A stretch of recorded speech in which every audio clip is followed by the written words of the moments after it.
नमस्कार साथियों, quick result channel में आप सभी का स्वागत है। आज के वीडियो में जेईई पीवे का प्रश्न पत्र का एनालिसिस करेंगे जो 2026 के एग्जाम में ऑलरेडी जो है ये प्रश्न पूछे जा चुका है। यहाँ पे फर्स्ट क्वेश्चन देखेंगे। जो पहला क्वेश्चन पूछा गया है कि कीमैन जो है एसईजे ऑयलिंग और ग्रीसिंग जो है एक बार में करेगा, कितने समय में जो है एक बार में करेगा। तो 2 हफ्ते में जो है ग्रीसिंग किया जाता है और फोर्टनाइट भी आपको दिया रहेगा, ये 15 दिन या 2 हफ्ते लगा सकते हैं। दूसरा प्रश्न पूछा गया है कि ग्रुप बी मार्गों पर अधिकतम जो अनुमेय गति है 10 किलोमीटर प्रति घंटा तक होता है। तो ग्रुप बी मार्ग पूछा गया है, तो इसका जो उत्तर हो जाएगा सी हो जाएगा, यानी कि 130 किलोमीटर प्रति घंटा। तीसरा नंबर प्रश्न है कि 60 किलोग्राम यूआईसी रेल की हेड की जो मोटाई है 10 mm होता है। तो यहाँ पे 60 किलोग्राम यूआईसी रेल आपको 2 तरह के पूछा जाएगा। एक 60 kg E1 रेल होता है, ठीक है, तो उसका जो होता है ध्यान दीजिएगा 72 mm होता है। और यहाँ पे पूछा गया है यूआईसी रेल के लिए, तो इसका 74.3 mm जो है उत्तर हो जाएगा, ठीक है।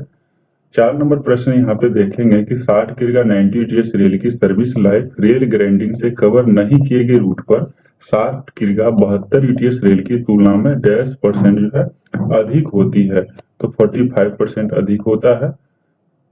अगला प्रश्न है कि LWR CWR ट्रैक पर उपयोग होने वाला ग्लूट जॉइंट्स कौन होता है। तो ग्लूट जॉइंट्स यहाँ पे G3L प्रयोग किया जाता है। LWR और CWR के लिए पूछा गया G3L जो है, तो ये जो है 224 पारा में आपको मिलेगा पढ़ने के लिए। छठे नंबर प्रश्न है कि स्टील में कार्बन की ज्यादा प्रतिशत रेल को डैश बनाता है। तो क्या बनाता है रेल को, तो देखेंगे भंगुर जो है बना देता है कार्बन की ज्यादा प्रतिशत होने पे। पीएससी ट्रैक रोड में इस्तेमाल होने वाला फास्टनिंग जो है कौन सा है। तो फास्टनिंग यहाँ पे इलास्टिक फास्टनिंग है, सी नंबर सही उत्तर हो जाएगा। यही प्रश्न आपके जो है एग्जाम में अवश्य जो है पूछा जाएगा।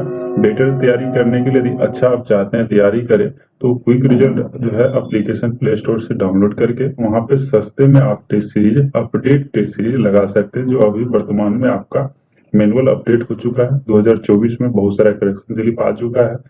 यहाँ पे points and crossing PSC sleeper पर रेल सीट पर जो ढलान होगा वो कितना होगा। तो यहाँ पे कोई भी पीएससी पॉइंट ऑफ क्रॉसिंग पे ढलान नहीं दिया जाता है, तो नो स्लोप हो जाएगा सही उत्तर। नए मार्क बी जो है मार्क बी ईआरसी द्वारा लगाया गया टोल लोड कितना होता है। तो चाबी का जो है प्रकार होता है, जैसे मार्क 3 हो जाएगा, ये मार्क 5 है, तो मार्क 5 का जो टोल लोड हो जाएगा 1200 से 1500 केजी, सही उत्तर हो जाएगा। अगला प्रश्न है कि मशीन से कुचले गए गिट्टी के मामले में 40 mm स्क्वायर मेश छलनी पर डैश यानी कि परसेंटेज रजिस्ट्रेशन की अनुमति सीमा जो होगा वो कितना होगा। तो 40 से 60 mm अनुमति सीमा हो जाएगा। तटबंध में संरचना का साइड ढलान सामान्य रूप से रखा जाना चाहिए, तो 2:1 यहाँ पे स्लोप होगा। पीएससी स्लीपर की रेल सीट के नीचे न्यूनतम गिट्टी कुशन कितना mm होगा। न्यूनतम गिट्टी कुशन तो 250 mm यहाँ पे सही उत्तर हो जाएगा। यहाँ पे मेल लाइन वगैरह कुछ मेंशन नहीं किया गया है।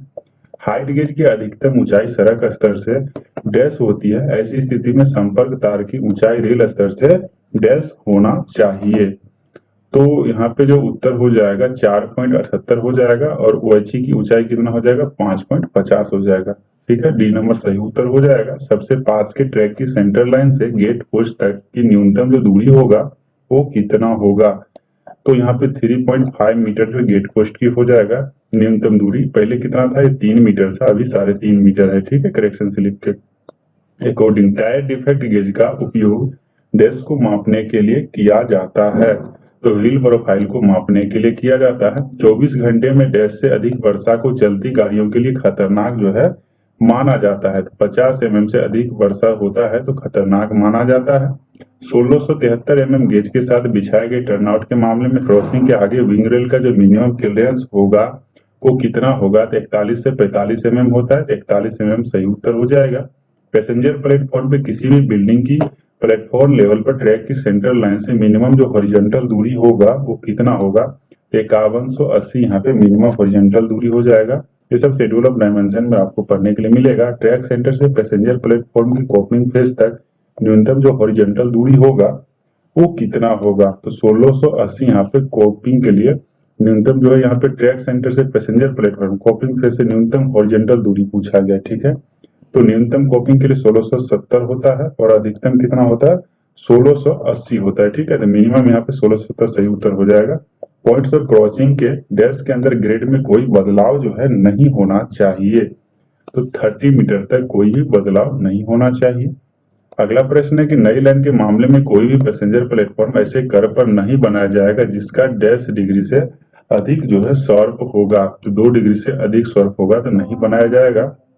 नॉन इंटरलॉक गेट में स्टेशन मास्टर को प्राइवेट नंबर का आदान प्रदान करने से पहले गेटमैन द्वारा डैश जो है सुनिश्चित किया जाना चाहिए, तो यहाँ पे गेट बंद हालत में होना चाहिए, सही जगह पर लगे बैनर झंडे और लाल बत्तियां हटा दिया जाना चाहिए, जांच करें कि गेट गुजरने के लिए ट्रेन की कोई रुकावट तो नहीं है।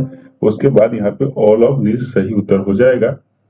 अगला प्रश्न है कि अगर मेंटेनेंस के लिए चेक रेल हटा दी जाती है और अगर उन्हें दोबारा फिक्स नहीं किया जा सकता है, जब तक कि चेक रेल वापस नहीं लगा दी जाती है तब तक ट्रेन के लिए डैश जो है गति सीमा होगा, कितना जो है गति सीमा होगा जब तक चेक रेल नहीं लगाया जाएगा, तो 30 किलोमीटर प्रति घंटा जो है गति सीमा हो जाएगा। ये पैराग्राफ 913 से आपके मैनुअल से कोई प्रश्न को उठाया गया है। ब्लास्ट पर गिट्टी की सप्लाई के लिए अधिकतम अनुमत एग्रीमेंट इम्पैक्ट वैल्यू जो है डैश है। ठीक है, इसका जो सही उत्तर हो जाएगा 20% सही हो जाएगा। रेलवे कर्मचारी एक वर्ष में डैश दिनों की औसत वेतन छुट्टी का हकदार होता है, तो कितने औसत वेतन छुट्टी के लिए हकदार है? 30 दिन की छुट्टी के लिए औसत हकदार है। अगला प्रश्न, सामान्यतः एक रेलवे कर्मचारी को एक बार में अधिकतम डैश दिनों की औसत वेतन छुट्टी दी जा सकती है, तो 180 दिन की दिया जा सकता है। जिस महिला सरकारी कर्मचारी को 2 से कम बच्चे हैं उसे 10 दिनों की प्रसूति जो है छुट्टी दी जा सकती है। कितने दिन के लिए दिया जा सकता है? तो 180 दिन का मैटरनिटी लीव दिया जा सकता है। निरंतर कोटि के कर्मचारी के लिए पीबीसी डैश घंटे है, कितना जो है पीबीसी है? तो 72 घंटा यहाँ पे सही उत्तर हो जाएगा। अपने क्षेत्राधिकार में भूमि की सीमाओं को बनाए रखने और बाहरी लोगों द्वारा अतिक्रमण से मुक्त रखने की जिम्मेदारी जो है किसकी होगी, किसकी मुक्त जिम्मेदारी होगी? तो एसएससी पीवे प्रभारी की होती है, ए नंबर सही उत्तर हो जाएगा।